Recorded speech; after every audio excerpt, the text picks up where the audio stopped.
Far-right protesters shouting England till El die clash with police, as more than 90 arrests made far-right protesters have clashed with police in London, as thousands of people join a pro-Palestinian march in the capital. The Metropolitan Police said 82 people have been arrested in Pimlico, central London, to prevent a breach of the peace. The force said those detained were part of a large group of counter-protesters we have been monitoring who have tried to reach the main protest march. Follow latest updates. There have also been 10 other arrests for a range of offences, including possession of offensive weapons, affray, and assaulting a police officer. It comes after there were violent scenes when a large mob of people carrying St. George's flags was seen walking along Embankment and shouting England till El die. A line of police attempted to stop them from reaching Whitehall, but the group pushed through, with some shouting let's have them as officers responded with batons. Bottles were also thrown at police by the counter-demonstrators, many of whom were wearing masks. The confrontation happened shortly before the Armistice Day 2-minute silence, when hundreds of people gathered at the cenotaph to commemorate the UK's war dead at 11 a.m. The service passed off without incident. Stephen Yaxley Lemon, also known as Tommy Robinson, the founder of the English Defence League, had called for his supporters to mass in the capital. He was among the crowds along with former GB News presenter Calvin Robinson. The Met Police posted on X, formerly Twitter, while the 2-minute silence was marked respectfully and without incident on Whitehall, officers have faced aggression from counter-protesters who are in the area in significant numbers.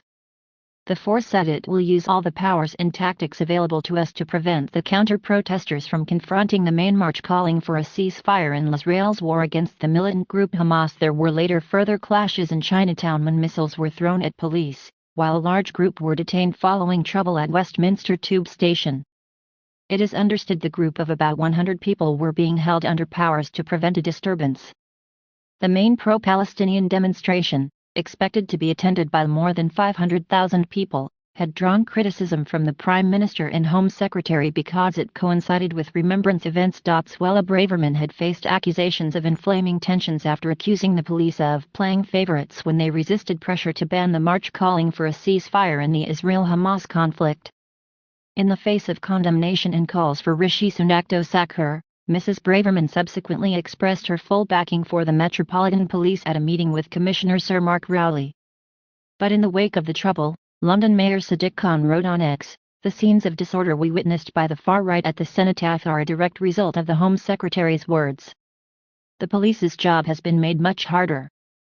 The Met have my full support to take action against anyone found spreading hate and breaking the law."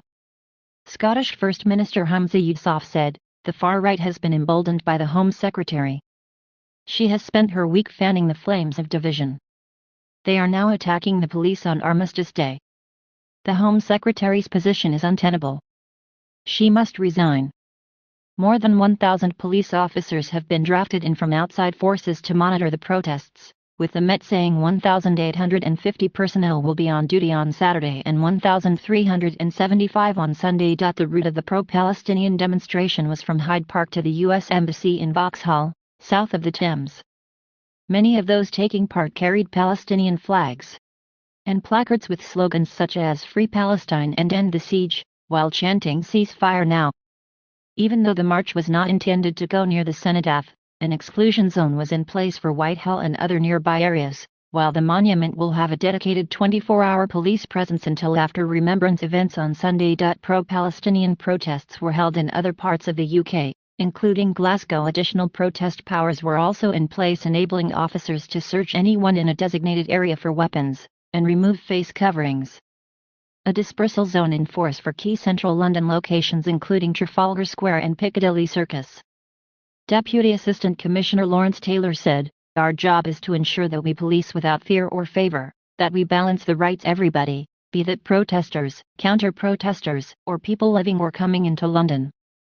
And our job this weekend is to ensure that people are kept safe, and that is what my focus is on."